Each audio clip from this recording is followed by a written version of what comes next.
자, 우리 하나님 말씀 보겠습니다. 사도행전 12장 23절, 24절 우리 두 절만 같이 보겠습니다. 헤롯이 영광을 하나님께 돌리지 아니하므로 주의 사자가 곧 친히 벌레에게 먹혀 죽으니라. 하나님의 말씀은 흥하여 더하더라. 아멘. 오늘 말씀은 중직자가 시급히 할 것 보겠습니다.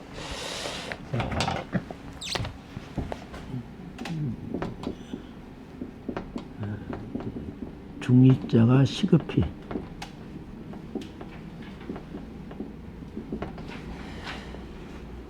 먼저 하나님께서 중직자 시급히 할 것이 뭐냐면 영적 상태를 점검해봐라.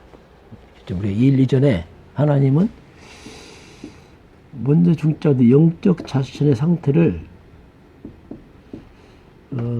점검해봐라 이렇게 말씀합니다. 왜 그러냐면 영적 상태가 사실상 모든 겁니다. 이것이 잘 안 되면은 열매가 나올 수 없어요. 왜? 영적인 것은 모든 것이라고 했습니다. 그리고 그 영적 상태를 잘 모르겠으면 지금 내 모습, 지금 내 삶이 나의 영적 상태입니다. 그래서 이걸 점검해 봐야 돼요. 우리가 어떤 핑계하거나 할 것이 아니라 사실적으로 점검해서 이제 한 해를 잘 마무리해야 됩니다. 그래야지 우리가 올바르게 우리 사역을 감당할 수 있습니다. 자, 그러면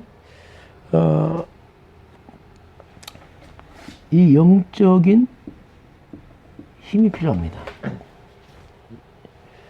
영적 힘, 이제 우리 영적인 서밋을 향해서 도전해야 됩니다. 그래야 우리가 올바른 사역을 감당할 수 있죠. 그럼 영적 서밋. 그럼 서밋은 최고의 상태를 향해서 가는 건데, 그럼 뭐가 영적 서밋이냐? 그 기준이 있습니다. 그 방법이 뭐냐면, 삼위일체 하나님입니다. 하나님을 향해서 가야 돼. 기준은 하나님이죠. 그 하나님께서는, 성부 하나님은 우리에게 말씀으로 역사합니다. 그래서 하나님의 말씀, 이 말씀을 역사하시기 때문에 말씀은 바로 우리 영적인 양식입니다. 그 말씀을 먹고 우리 영이 크기 때문에 하나님의 말씀을 사모하지 않으면 영이 안 큽니다. 정말 하나님의 말씀이 시편 119편 103절 보니까 주의 말씀이 이 하나님의 말씀은 내 입의 꿀보다 더하니다. 저 말씀의 맛을 느끼는 사람들. 그 말씀이 우리가 꿀은 대표적으로 그 음식의 맛을 상징할 때 꿀인데 영의 양식 내 입에 꿀보다 더합니다. 정말로 육신의 음식을 맛있게 먹는 것처럼 영의 양식인 하나님의 말씀이 꿀보다 더 나이다. 이런 신앙 고백이 있어야 됩니다. 그래야 이제 우리 영이 막 자라죠. 말씀이 별 재미없다. 이게 죽은 거죠. 왜냐면 말씀이 음식 맛 없으면 몸이 아픈 거 똑같잖아요. 그렇죠. 영적인 말씀에 대한 사모함에 영이 죽은 겁니다. 어떻게 보면 병든 거죠, 이게 쉽게 말하면. 그래서 이제 이런 부분을 잘 점검해야 돼요. 자칫하면 우리가 습관대로 예배할 수 있어요. 영이 죽으면 그렇습니다. 밥을 먹는데 맛을 모르겠어. 이건 죽은 거거든요. 그래서 이제 근데 이 하나님의 말씀 영의 양식인데 우리 좀 점검할 게 뭐냐면 이 말씀은 곧 그리스도에 관한 얘기입니다. 핵심은 그리스도입니다. 이걸 놓쳐버리면 또 문제 오죠. 왜냐하면 생명이 그리스도예요. 생명이 그리스도 복음이기 때문에 우리가 그리스도 없는 말씀에 빠져버리면 그게 율법입니다. 그걸 종교라고 말합니다. 그리스도 복음 없는 말씀을 열심히 말씀을 보게 되면 율법과 종교생활에 빠져버려요. 생명 없는 종교생활에 빠지기 때문에 영이 자라지 않습니다. 그런 분이 있어요. 성경을 많이 보는데 영은 안 자라. 성경은 많이 알아 지식인데 영은 안 자라. 왜? 생명이 없기 때문에 그렇습니다. 그리스도 없는 말씀을 율법과 종교생활에 빠지기 때문에 나중에 이 복음 없으면 문제가 뭐냐면 나중에 더 문제가 와요. 그렇게 성경을 많이 보는데 본인의 문제가 와요. 그게 나중에 더 악화됩니다. 그게 신앙생활에 이 종교생활하면 나중에 더 크게 무너져갖고 낙심하고 교회 떠납니다, 이게. 예, 종교생활 특징이 뭐냐면 결국 생명 없기 때문에 영이 안 자라는 지식은 느는데 생명이 없기 때문에 영적 성장 없습니다. 마태복음 12장 45절 보니까 나중에 형편이 더 심화된다고 했어요. 왜 교회가 무너집니까? 왜? 나중에 더 무너진단 말이에요. 이게 뭐냐면 종교 생활하는 교회들은 나중에 더 문제 와요. 그래서 신앙의 권태기도 오기도 하고 막 떠나가는 거예요. 왜냐면 안 자라니까. 영이 안 자라니까. 막 지식은 늘어. 성경은 많은데 영이 안 자란단 말이에요. 영이 생명이 그리스도란 말이에요. 그게 나중에 신앙생활은 무너지죠. 가끔 우리 전도와 만나잖아요. 성경 너무너무 잘 알아, 이 사람은. 그런데 그리스도가 없어요. 그러니까 지식만 했지 영이 죽었으니까 나중에 큰 착각하죠. 그래서 우리가 항상 성경을 볼 때는 그리스도 중심으로 항상 말씀을 봐야 돼요. 우리가 구약을 봐도 그리스도가 나와야 돼요. 항상. 창세기든 출애굽기든 레위기, 신명기 어디를 봐도 그리스도가 나와야 됩니다. 근데 그리스도는 뭐냐? 그림자입니다. 그래서 잘 안 보일 뿐이지 주인공 그리스도입니다. 항상 염두에 두어야 돼. 그걸 안 보고 구약을 보게 되면 하나의 바리새인처럼 절기 뭐 이런 거 내용을 하는 거지 생명 없는 겁니다. 신약은 뭐냐면 실체가 나타나는 거죠. 주인공이 온 겁니다. 그래서 구약은 오실 그리스도, 신약은 오신 그리스도. 그 차이지 똑같습니다. 항상 66권 성경 어디를 봐도 그리스도가 나와야 돼요. 이거 그리스도가 강조도가 나타나야지 사탄이 무너집니다. 이게 나타나야지 창세기 3장 주주가 물러간단 말이에요. 이거 강조 안 하면은 아무리 성경 강조해도 지식입니다. 그래서 이 부분을 염두에 둬야 됩니다. 자, 그러면 봅시다. 그게 말씀입니다. 말씀의 주인공은 그리스도입니다. 주인공 빠져버리면 그 들러리 돼요. 뭐 아브라함 다윗 말해봤자 소용없습니다. 그건 한 인간들이지 그 속에 그리스도 안 나오면 한 인물이지 별 의미 없습니다. 그리고 말씀의 핵심은 그리스도란 말이에요. 다윗을 통해서 그리스도 나와야 됩니다. 아브라함 때 그리스도 나와야 돼요. 항상. 인간, 아브라함 다윗도 똑같은 인간이지 그리스도는 아니거든요. 이걸 늘 염두에 둬야 돼요. 자, 그러면 왜 그러면 창세기 3장 15절을 강조합니까? 왜 창세기 3장 15절을 강조하냐면 창세기 인간의 모든 문제는 창세기 3장 문제입니다. 창세기 3장 문제에 대한 유일한 답이 창세기 3장 15절이에요. 그래서 강조할 수밖에 없어요. 그러니까 창세기 3장이 뭡니까? 이건 아담의 후손이란 말입니다. 모든 사람은 아담의 후손이에요. 다윗도 아담의 후손이고 아브라함도 아담의 후손이고 답이 아니란 말입니다. 아담의 후손이 사는 길은 딱 하나밖에 없어요. 창세기 3장 15절 바로 여자의 후손을 잡아야 돼요. 아담의 후손이 사는 길은 여자의 후손을 잡을 때 삽니다. 다른 길이 없어요. 모든 사람은 아담의 후손이에요. 모든 사람은 죄를 보면서 같은 말이죠. 그래서 우리가 여자의 후손을 강조할 때, 여자의 후손을 딱 잡을 때 가장 먼저 어떤 일이 벌어지냐면 여자의 후손이 와서 뱀의 머리를 상하여라. 가장 먼저 사탄이 무릎 꿇어버리죠. 가장 먼저 이게 일어나 버려요. 여자의 후손 딱 잡는 순간에 사탄은 그냥 지 머리 깼기 때문에 터져 주저앉아 버리죠. 여자의 후손이 와서 출애굽기 12장 13절입니다. 피 언약. 여자의 후손이 와서 피 흘립니다. 이 피 언약, 피의 주인공 여자의 후손이거든요. 그래서 이걸 잡을 때 재앙이 넘어갑니다. 사탄은 물 긋고 재앙 넘어가요. 안 잡으면 사탄 물려고 재앙 넘어옵니다. 그냥. 바로 이사야서 53장 5절 6절 그가 찔리면 허물 때문에 상하면 죄악 때문이라. 바로 우리의 죄를 담당하시죠. 여자의 후손이 와서 우리의 모든 죄를 담당합니다. 사탄을 깨뜨리고 재앙 맞고 죄를 담당하죠. 알고 보니까 여자의 후손이 누구냐? 이사야 7장 14절 임마누엘입니다. 이분이 바로 하나님이에요. 그래서 이 여자의 후손을 구약시대는 뭐냐면 한마디로 이분을 메시아면 메시아. 메시아 이 말 그리스도. 여자 요소는 메시아, 메시아를 번역하면 그리스도입니다. 요한복음 1장 41절 40절 보면 우리가 메시아를 말했다. 메시아를 번역하면 그리스도다 이 말하죠. 그리스도. 그 여자 요소는 실제가 나타났잖아요. 그리스도 오셨단 말이에요. 실제 나타나는데 그분의 이름이 예수라. 그게 우리가 성의 핵심 키워드가 그러면 창세기 3장 문제 1장 창세기 3장 15절 여자 요소는 그리스도 그분이 예수다 이거지. 예수다. 예수님 질문하잖아요. 너 이들 날 누구라 하느냐? 예, 주 예수님은 바로 창세기 3장 15절 여자 요소는 그 그리스도 그 메시아가 당신이십니다. 이걸 듣기 원하거든요. 네가 복이 있구나. 이때 반석이 세워지고 음부의 검사가 무너지게 되어 있습니다. 이게 핵심이 이걸 딱 잡아야 돼요. 그런데 이제 문제가 뭐냐면은 이게 참 사탄은 좀 절묘합니다. 이게 이 상 3장 15절 답을 딱 줬는데 자 보세요. 여자의 후손이 이분이 답이에요. 이분이 답이란 말입니다. 그런데 천주교는 또 여기 빠졌어요.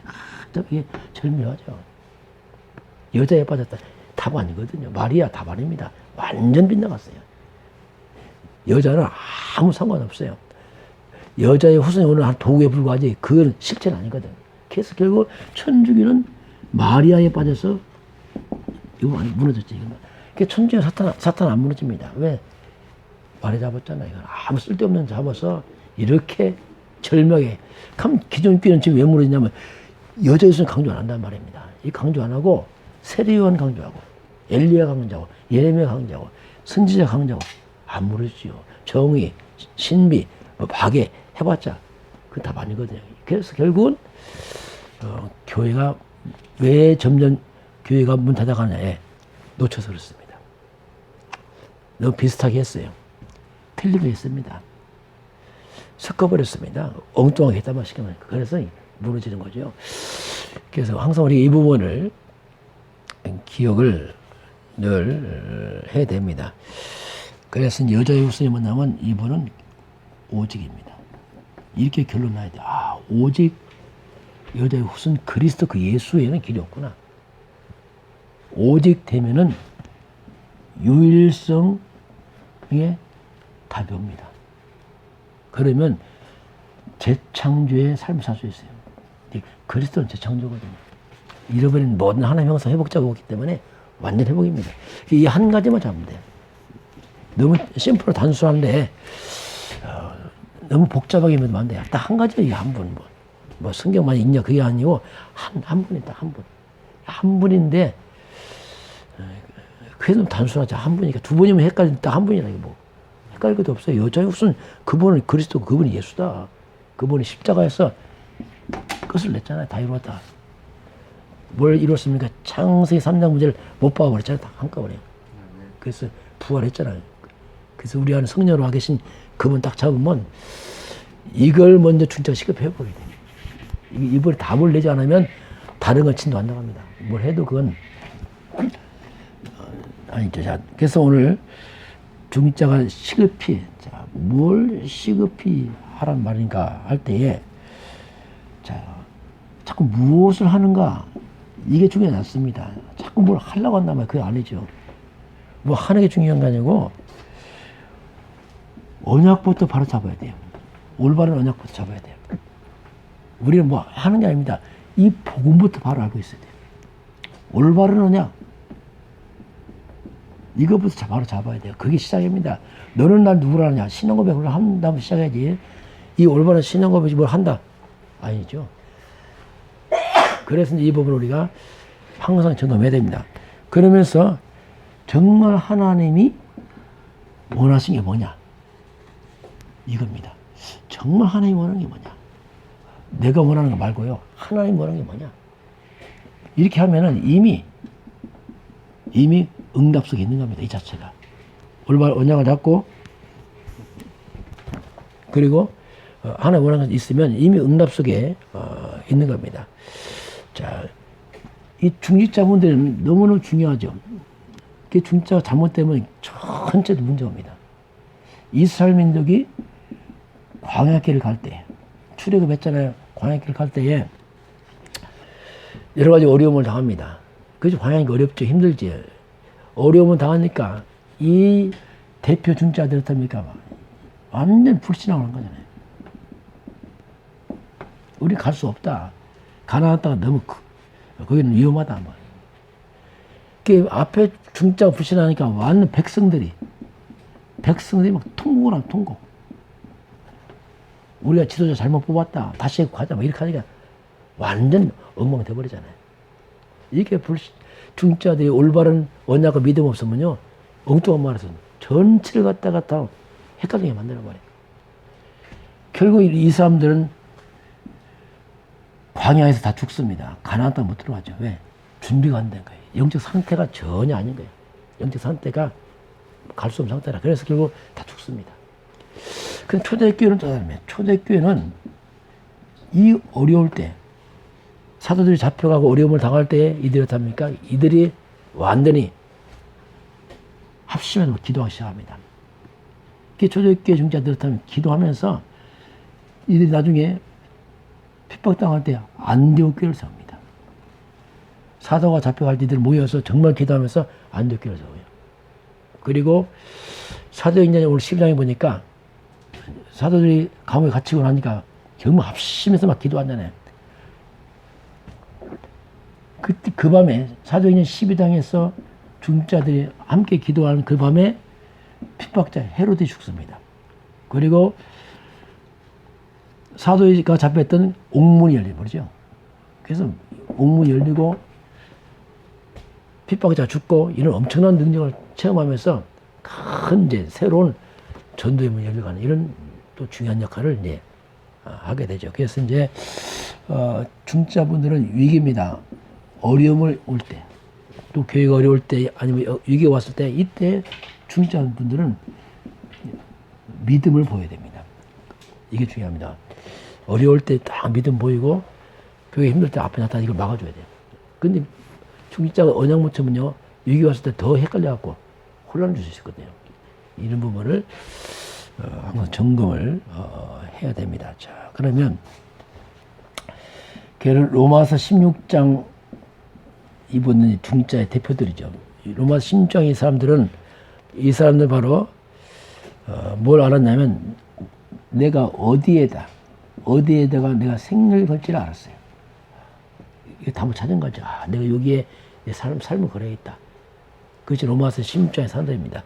이들을 통해서 이제 바울과 함께 전 세계 복음의 큰 사명을 감당합니다. 그 중자분이 가장 시급해할 것이 뭐냐면 그게 인재 운동입니다. 우리 렘넌트들을 갖다가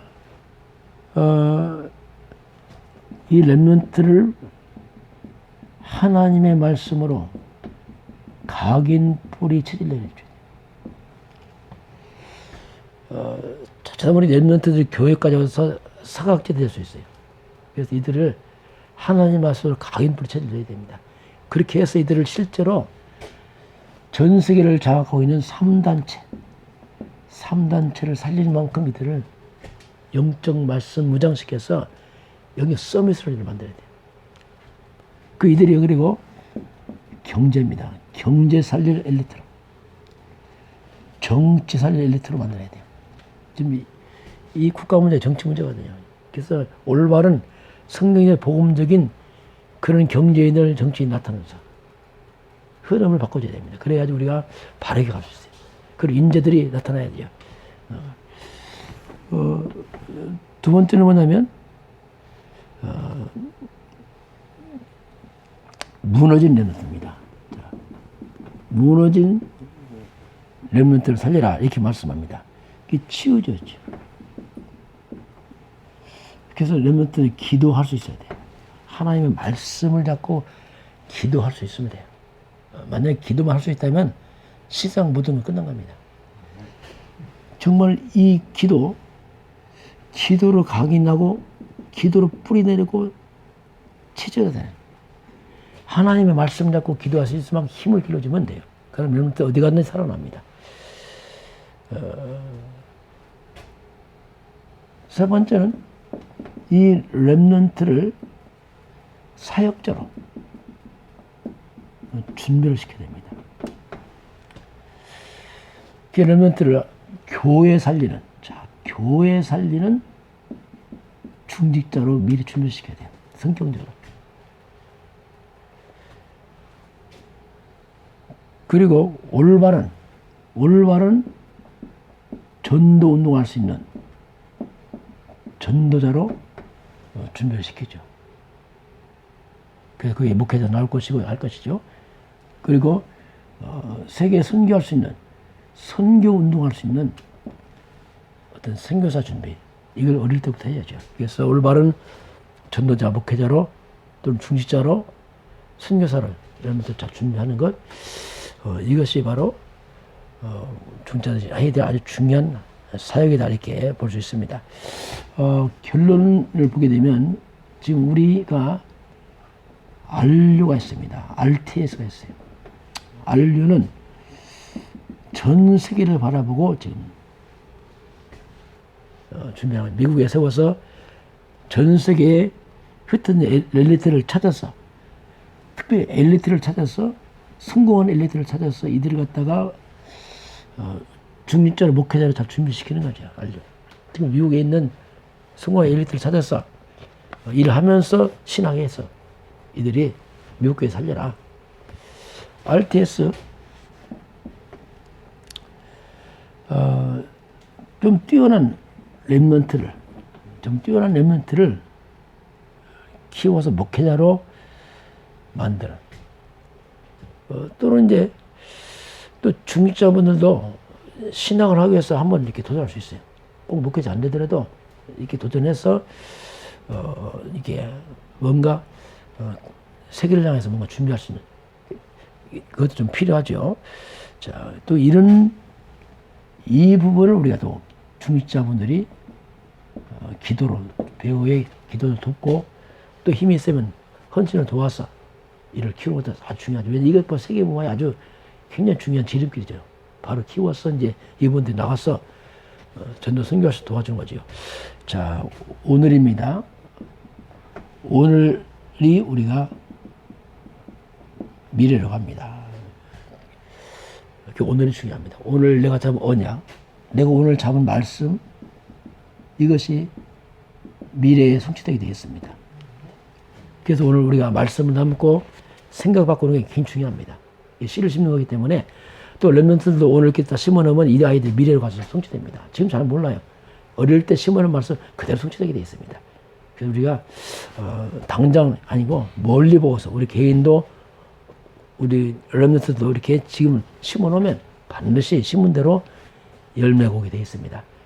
저와 여러분이 오늘도 하나의 말씀으로 승리하시길 바라고, 그래서 정말 오늘도 그리스도인을 잡고서 저와 여러분이 가는 곳에 창세기 3장 모든 저주와 장이 무너지고 휘감은 꺾어지고, 그래서 사람 살리는 증인 되기를 주님으로 축원합니다. 같이 한번 기도하겠습니다. 하나님 감사합니다.